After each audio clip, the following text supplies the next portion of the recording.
भगवान कृष्ण ने दुर्योधन को भगवद गीता क्यों नहीं सुनाई? यह एक बहुत ही दिलचस्प सवाल है, क्योंकि यदि भगवान कृष्ण ने अर्जुन की बजाय दुर्योधन को भगवद गीता सुनाई होती, तो कुरुक्षेत्र में महाभारत युद्ध को टाला जा सकता था। इस सवाल का जवाब वाकई बेहद चौंकाने वाला है, क्योंकि यदि भगवान कृष्ण ने दुर्योधन को कौरवों के बुरे कार्यों को रोकने के लिए मना लिया होता, तो महाभारत युद्ध को टाला जा सकता था, जिसमें कौरवों सहित कई लोगों की जान चली गई थी। भगवान श्री कृष्ण दुर्योधन से पूछते हैं कि तुम महान वंश के राजकुमार हो, आपका पालन पोषण अच्छे से हुआ है और आपके पास वह सब कुछ है जो आप चाहते हैं। दुर्योधन कहता है, मैं जानता हूं कि क्या सही है, लेकिन मैं इसका अभ्यास करने में सक्षम नहीं हूं।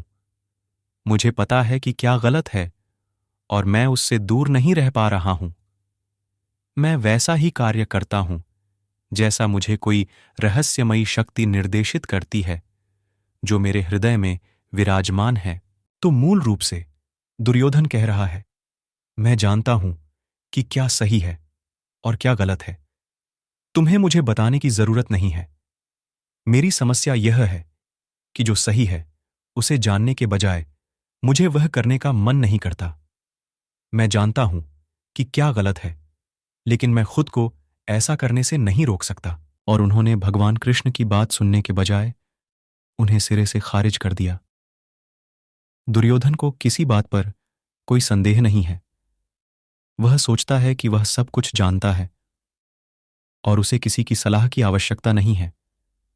दूसरी ओर अर्जुन को भी यही शंका थी, लेकिन यहां अर्जुन और दुर्योधन के बीच मुख्य अंतर है। दुर्योधन का अहंकार और अहं उसे प्रश्न पूछने और अपनी शंकाओं का समाधान करने से रोकता है।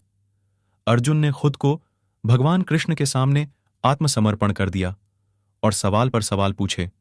श्रीमद् भगवद गीता अर्जुन द्वारा भगवान कृष्ण से प्रश्न पूछने और भगवान कृष्ण द्वारा उनके संदेहों को दूर करने के बारे में है।